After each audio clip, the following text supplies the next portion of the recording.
The Book of Syrach, Chapter 12.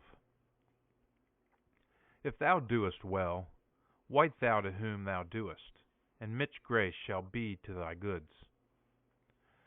Do thou well to a just man, and thou shalt find great yielding. Thou not of him, certes of the Lord. Verse 3.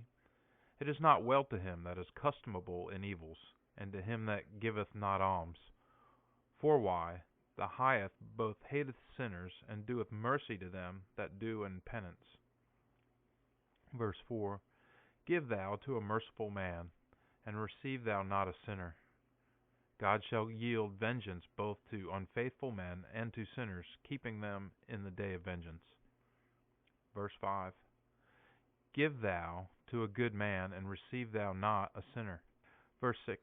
Do thou good to a meek man, and give thou not to an unpiteous man. Forbade thou to give loaves to him, less than though he be mightier than thou. Verse 7. For thou shalt find double evils in all goods, whichever thou doest to him. For why? The highest both hateth sinners, and shall yield vengeance to unfaithful men. Verse 8. A friend shall not be known in goods, and an enemy shall not be hid in evils. Verse 9. In the goods of a man his enemy's been sorry, and a friend is known in the sorrow and malice of him. Verse 10. Believe thou never to thine enemy, for his wickedness rousteth as iron. Verse 11. Though he be made meek, and go low, cast away thy soul, and keep thee from him. Verse 12.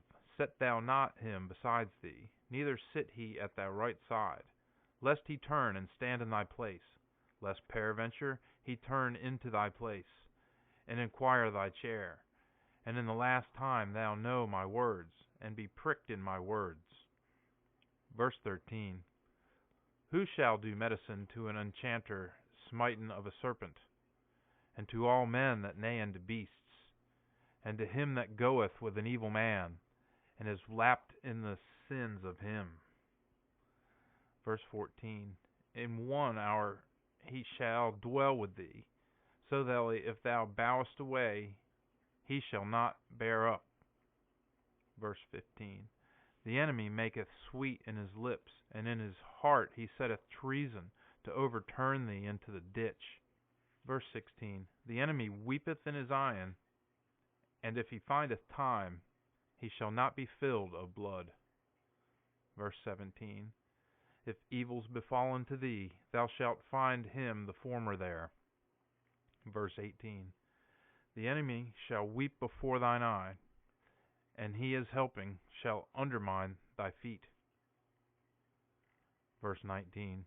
He shall stire his head, and he shall beat with hand, and he shall speak privily many evils of thee, and shall change his chair. So ends chapter 12 of the book of Syrach.